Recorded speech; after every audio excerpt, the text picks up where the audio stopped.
హైదరాబాద్లో first batch అయితే సక్సెస్ఫుల్గా అయిపోయిందండి.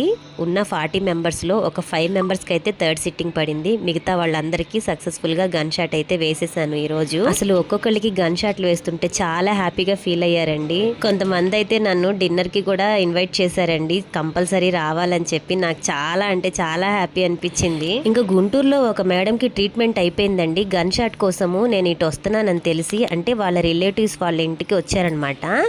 వచ్చి నాకు అసలు లంచ్ బాక్స్ కూడా తీసుకొచ్చారండి. వచ్చేటప్పుడు అసలు నాకు నిజంగా ఎంత బాగా అనిపించిందంటో, ఇంట్లో మనిషిని చూసినట్టు నన్ను కూడా చూసుకున్నారు. ఇన్ని రోజులు ఎండలో తిరిగి నేను కష్టపడిన కష్టం అంతా ఒక్కసారిగా నేను నిజంగా ఇంత హ్యాపీ అనిపించిందంటే, నేను పడ్డ కష్టాన్నంతా మర్చిపోయేలా చేసిందండి. అలాగే ఇప్పటి వరకు ఎవరెవరికైతే డౌట్ ఉందో ఇయర్ లాబింగ్ గురించి, వాళ్ళందరికీ ఈ వీడియో ఒక ఉదాహరణగా నిలవాలని కోరుకుంటున్నానండి. హైదరాబాద్లో నన్ను ఇంతలా సపోర్ట్ చేసిన వాళ్ళందరికీ నిజంగా థ్యాంక్ యూ సో మచ్ అండి. అలాగే ముఖ్యంగా వేదా గారి వల్లే నేను హైదరాబాద్ రాగలిగాను. ఇంకా స్పెషల్ థ్యాంక్స్ ఎవరికంటే, నేను ఎక్కడైతే ఏ టెంపుల్లో అయితే నేను ఈ సర్వీస్ చేస్తున్నానో ఆ టెంపుల్ యాజమాన్యం సార్కి అందరికీ చాలా పెద్ద థ్యాంక్స్ అండి.